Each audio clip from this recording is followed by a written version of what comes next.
私さ、せっかく悪いんだよね。照れないでよ。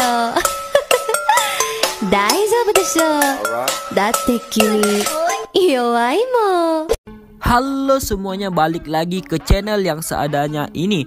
Kali ini gue bakal ngelanjutin video dari pembahasan tentang anime Tensei Shitara Slime Dataken, yaitu video kelanjutan dari video yang kemarin. Nah, jangan lama-lama lagi, langsung kita gasken.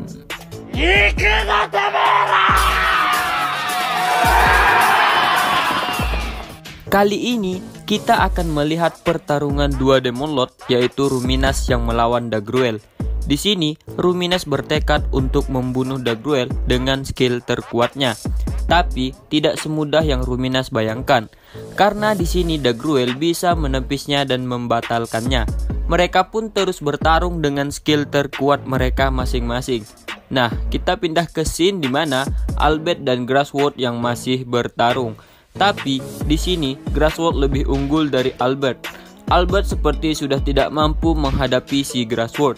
Di sini Albert sudah hampir kalah, sedangkan untuk Adalman dia masih beradu tinju dengan si Fen. Seperti yang kita tahu di sini, si Adalman bertarung menggunakan tubuh Wenti. Walaupun begitu, Adalman masih tidak bisa menandingi si Fen. Kekuatan Fen di sini jauh di atas Adalman. Adalman masih kurang kuat untuk melawan si Fen. Nah, sedangkan untuk Sion, dia juga masih bertarung melawan Dagruel.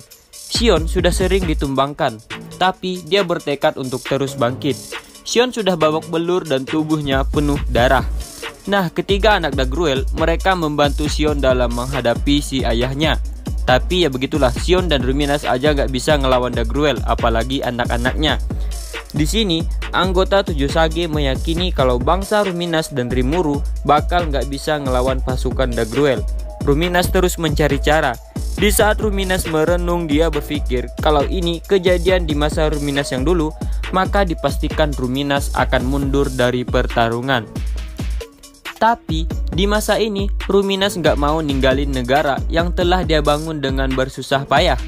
Nah, kenapa Sion di sini bisa kuat dalam tekadnya untuk bertarung?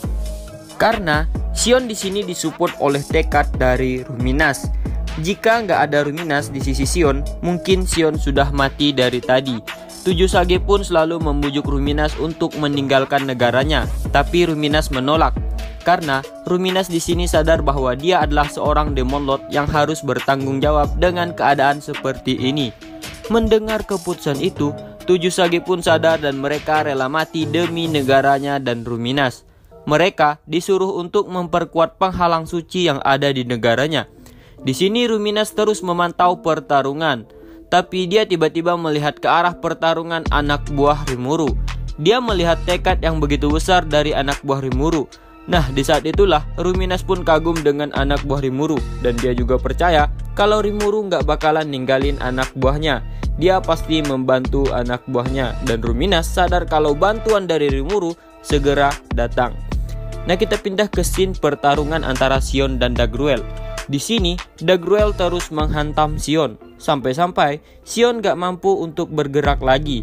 Lalu tiba-tiba Dagruel pun menuju ke arah Ruminas dan ingin memukul si Ruminas dengan kekuatan penuh. Nah, di sisi lain, ini bertepatan dengan timing Velzat yang ngeluarin skill pembekuan dan dia menghentikan waktu. Ruminas tidak diuntungkan di sini karena Ruminas tidak bisa bergerak akibat dari skill Velzat. Nah, sedangkan untuk Dagruel, dia masih mampu bergerak ke arah Ruminas dan terus melancarkan pukulan ke Ruminas. Nah, di saat itu juga datanglah Veldora dan dia juga menangkis serangan Dagruel. Veldora dan Dagruel bisa bergerak, padahal waktu di sini sudah dihentikan oleh si Velzat. Posisi si Ruminas sudah tidak bisa bergerak sama sekali, tapi dia masih bisa mendengar obrolan antara Ruminas dan Dagruel. Maksudnya obrolan antara Veldora dan Dagruel. Veldora mengatakan kalau dia mau menolong negara Ruminas agar Ruminas mempunyai hutang budi ke Veldora. Nah, yang kita tahu gimana kelakuan Veldora sepanjang anime berjalan. Di sini Veldora itu sengaja datang sedikit telat karena dia berpikir akan menjadi pahlawan yang datang untuk menolong mereka, dan dia menyebut itu dengan keren, Sugoi. Tidak hanya Dagruel atau Veldora yang bisa bergerak di sini, Xion juga bisa bergerak berkat skill miliknya. Xion masih dipenuhi amarah dan tekad untuk membunuh Dagruel. Di saat itulah Veldora memberikan energinya ke Xion. Xion pun sehat dan pulih kembali. Lalu dia juga dapat skill ultimate Tyranny Lord Susanoo. Untuk kemampuan skill ultimate Xion sebagai berikut. 1. Kontrol penuh atas hukum kausalitas. 2. Di dunia yang dihentikan waktu, di mana semua fenomena lain telah berhenti, kehendak pengguna diberikan prioritas mutlak. 3. Di dunia yang bergerak, di mana ada banyak fenomena yang bergerak, kehendak pengguna mempengaruhi semua hasil, tetapi tidak mutlak. Nah, pertarungan antara Xion dan Dagruel pun dimulai. Kita pindah scene ke pertarungan Veldora dan Dagruel. Dagruel dan Veldora saling adu kekuatan petir. Kilatan petir terus saling beradu dengan keras. Dagruel sangat senang karena akhirnya dia bisa dapat lawan yang layak. Dagruel memperkuat tubuhnya dengan skill miliknya. Saat ini Dagruel yakin kalau segala serangan gak bakal mempan terhadap tubuhnya. Veldora menyerang Dagruel dengan petirnya, tapi dengan satu tangan Dagruel menghentikan serangan Veldora. Veldora terus menyerang pakai petirnya, tapi dia juga langsung mengeluarkan skill cakaran yang bisa mencabik-cabik apapun. Tubuh Dagruel sangat keras, tapi Veldora berhasil memotong salah satu lengan dari Dagruel.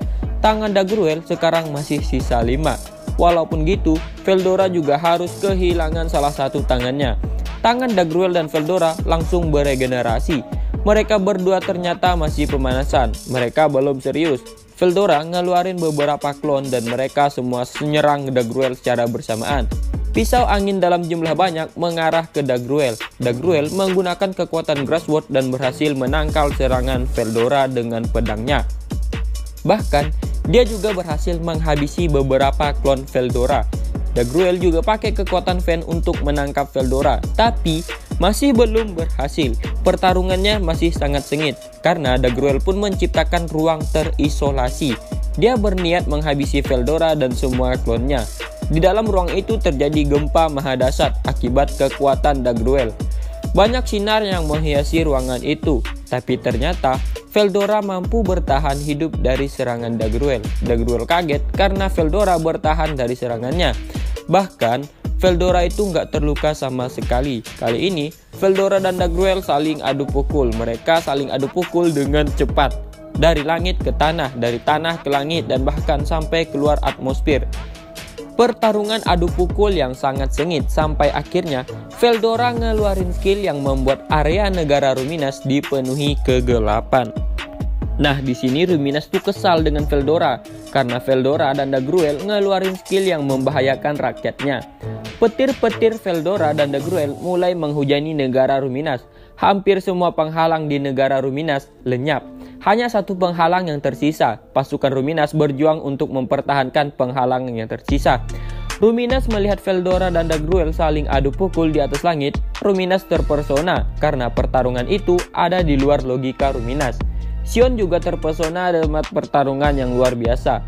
Ruminas masih kesal karena beberapa kotanya mulai kena dampak dari pertarungan yang gak logis. Seketika Veldora ngeluarin kegelapan yang menutupi negara Ruminas. Ruminas ngerasa kalau serangan itu sangat berbahaya. Di sisi lain, salah satu bawahan Ruminas yang bernama Gutter sedang bertarung dengan orang yang bernama Furuki Mei. Furuki Mei ini adalah gadis cantik yang mirip seperti boneka Jepang. Dia punya aura yang mirip seperti Suna. Mei kesal karena dia ditransfer ke dunia baru. Mei mau kembali ke dunia sebelumnya karena dia khawatir dengan adiknya si Finji kalau nggak salah. Mei bekerja sama dengan Yuki dan berharap kalau dia bisa kembali ke dunia sebelumnya. Oke, kita lanjut lagi ceritanya. Gunther adalah true vampir maksudnya. Kekuatannya setara dengan Carrion. Gunther hanya bisa bertahan dari serangan Mei. Banyak bawahan Gunther yang dimusnahkan oleh Mei. Mei pakai kekuatan panah meteor yang membuat para vampir nggak bisa beregenerasi. Gunther pakai kekuatan penuhnya, tapi bagi Mei hal itu nggak masalah. Gunther pun akhirnya tergeletak di tanah dengan tubuh dipenuhi oleh panah. Nggak lama datang Zero. Nah, Zero itu siapa sih? Zero adalah manusia buatan Yuki. Vega termasuk manusia buatan Yuki, tapi Vega belum sempurna. karena Vega masih punya emosi. Sedangkan Zero adalah manusia buatan Yuki yang paling sempurna. Zero nggak punya emosi. Zero dikasih skill ultimate Azi Dahaka versi sempurna oleh Velda. Zero adalah pemimpin tertinggi dalam penyerangan ke Tempest. Nah kita lanjut lagi ke ceritanya. Gak lama ternyata langit dipenuhi kegelapan. Itu adalah skill dari Veldora. Ternyata Veldora sengaja menyelimuti negara Ruminas dengan kegelapan. Alasannya karena skill Veldora mampu memulihkan apapun yang terkena kegelapan. Tentunya skill itu membutuhkan tumbal. Veldora menumbalkan para malaikat dan dia juga menjadikan Dagruel sebagai tumbalnya. Jadi Dagruel dan para malaikat akan mati ketika negara Ruminas kembali pulih. Veldora bilang kalau dia nggak jadiin bawahan Dagruel sebagai tumbal. Karena penjelasan Veldora, Dagruel pun tersenyum. Gak lama kota yang udah hancur dan tanah yang gersang, tiba-tiba muncul pohon dalam jumlah yang sangat banyak. Intinya, kekuatan Veldora itu menyuburkan tanah dan menghasilkan banyak pohon dan tanaman. Itu semua akan membantu Ruminas dalam memulihkan kota yang hancur. Sebelum menghilang, Dagruel ngasih jabatan raja ke anaknya, yaitu si Dagura. Dagura jadi raja para raksasa. Veldora pun pergi dari negara Ruminas. Nah, kita sekarang pindah scene ke Hinata. Hinata itu mendapatkan misi di negara Ingracia. Dia harus menenangkan para warga yang panik. Hinata dan pasukannya juga berusaha untuk melindungi warga. Misi Hinata nggak semudah yang terlihat. Di sana juga ada beberapa perusuh dari keluarga bangsawan, Pangeran Elric. Elric itu siapa sih? Elric adalah pangeran dari negara Ingracia. Sedangkan Rainer adalah pemimpin pasukan kerajaan milik Elric. Mereka berdua pernah meremehkan dan menghina Rimuru ketika dalam rapat dewan. Bahkan Rainer dengan sombongnya mau bunuh Rimuru, tapi Suna nggak terima Rimuru dihina. Suna cuma pakai kipasnya dan menghempaskan Rainer. Rainer ngompol karena ketakutan. Sejak saat itulah pangeran dan Rainer hidup dalam rasa malu di negaranya. Nah, Pangeran Elric meyakinkan warga bahwa Hinata adalah orang yang telah membunuh raja. Dan Hinata juga telah membuat Elric dikeluarkan dari anggota Dewan Antar Negara. Fitnah terus ditunjukkan kepada Hinata. Hinata terpojok karena banyak warga yang mulai meragukan Hinata. Elric mau memanfaatkan kesempatan perang dan berusaha dapatin simpati dari warga. Pasukan Elric mulai mengepung gereja yang jadi tempat berlindung. Di sisi lain, Rainer selaku komandan pasukan Elric, dia mau nunjukin kalau dia adalah yang terkuat. Dia mau membunuh Hinata sebagai pembuktian. Intinya tuh kedua orang bodoh yang udah dipermalukan Rimuru, mereka mau naikin reputasi mereka lagi. Pasukan Hinata berdiskusi untuk menangani pemberontakan si Elric. Walaupun kekuatan Hinata udah sejauh lebih lemah, Hinata tetap mutusin berhadapan dengan Elric dan Rainer. Jelas Hinata yang udah nggak punya kekuatan dihajar habis-habisan sama Rainer. Tubuhnya pun banyak memar, pakaian compang-camping. Intinya Hinata itu babak belur lah pokoknya. Bawahan Hinata yang melihat itu tentunya marah dan ingin membunuh Rainer. Tapi Hinata bilang kalau dia yang akan mengalahkan si Rainer. Rainer menertawakan Hinata. Dia tertawa karena Hinata dengan bodohnya masih berjuang, padahal nggak mungkin untuk menang. Sebenarnya Rainer ini ngancam Hinata kalau Hinata bergerak maka Hinata bakal dikeroyok sama prajuritnya. Makanya Hinata diam dan berakhir babak belur. Rainer masih terus berpikir untuk balikin reputasinya. Dan dia juga mau balas dendam ke Suna karena dulu Suna pernah mempermalukannya. Gak lama kemudian datanglah Masayuki. Masayuki datang untuk dibantu Hinata, maksudnya untuk membantu Hinata. Tentunya karena Masayuki adalah pahlawan, para warga pun bersorak untuk kedatangan Masayuki. Masayuki disuruh sama Rimuru untuk pergi ke berbagai negara dan menenangkan orang-orang. Dengan skillnya Masayuki pasti bisa menenangkan orang-orang. Selain itu, Masayuki juga udah belajar acting di Tempest. Dengan pelajaran acting, maka skill Masayuki akan jadi semakin kuat efeknya terhadap orang-orang. Diablo juga memuji skill Masayuki. Diablo pun nyuruh Venom untuk bantu Masayuki menenangkan orang-orang dari berbagai negara.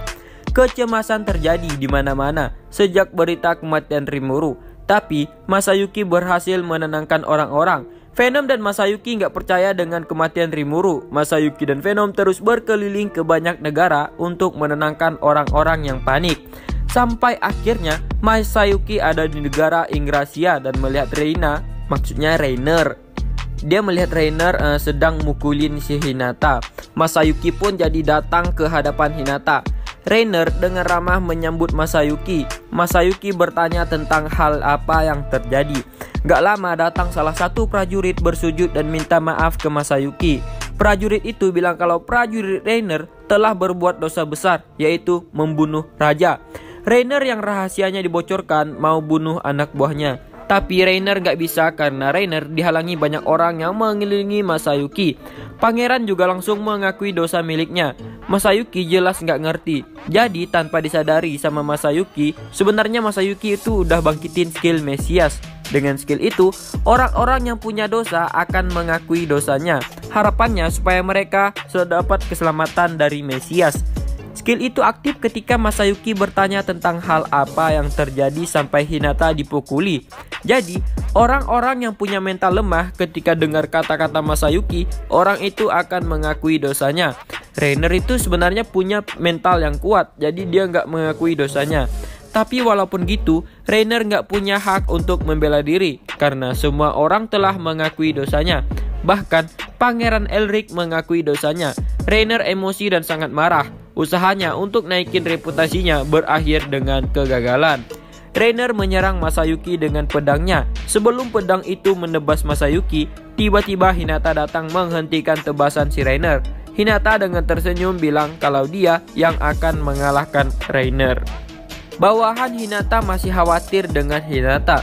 Hinata hanya tersenyum dan bilang kalau semuanya sesuai dengan prediksinya. Jadi Hinata ini ngerasa kalau dia bisa melihat masa depan.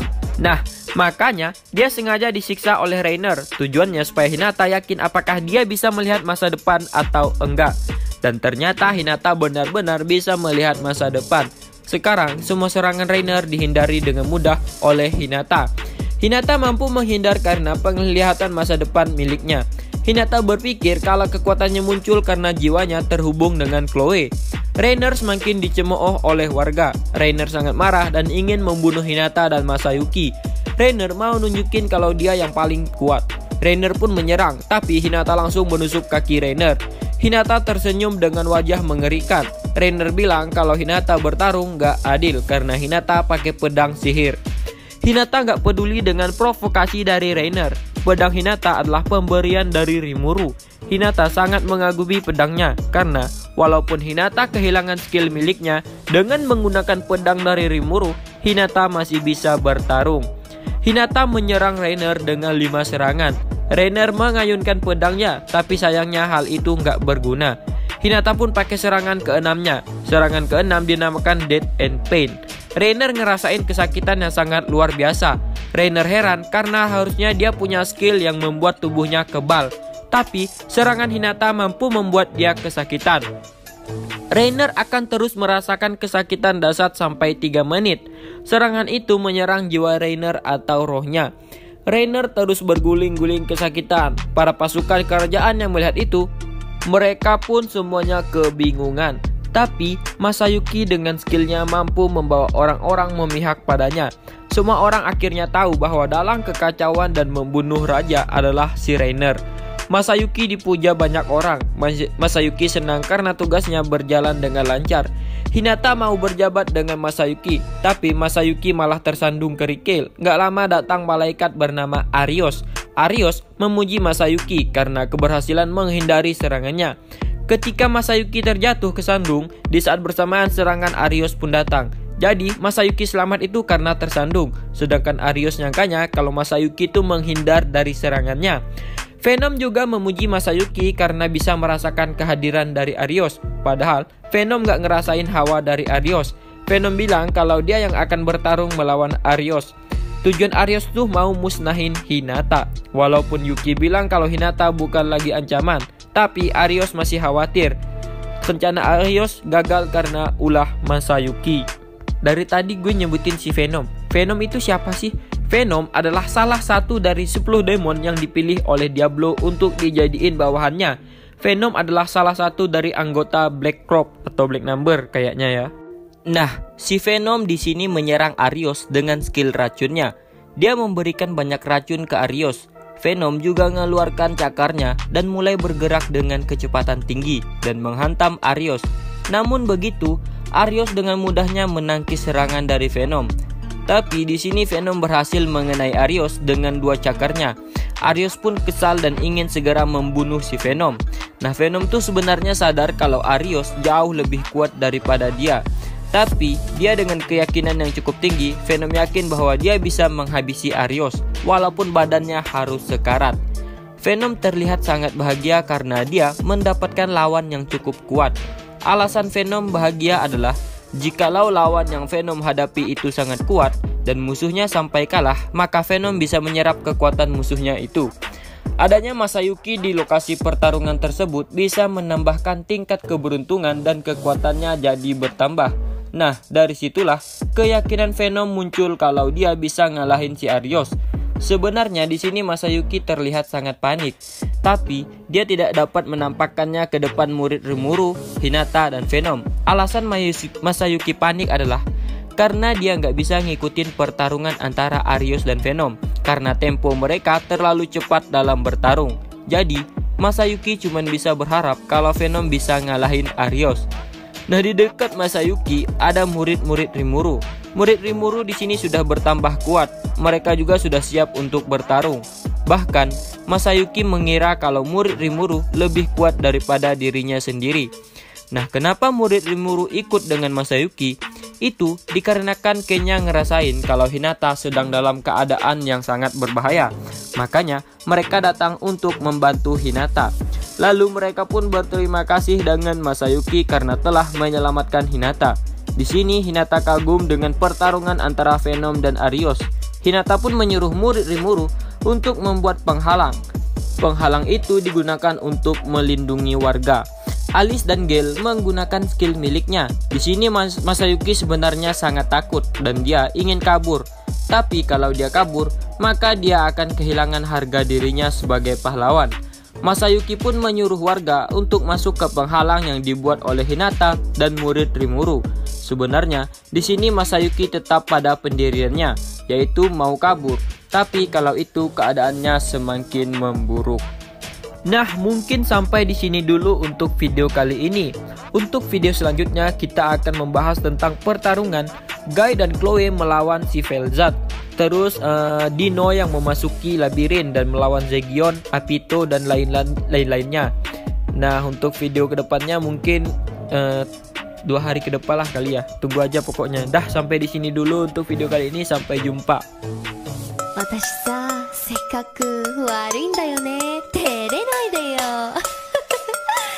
大丈夫でしょ。だって君弱いもん。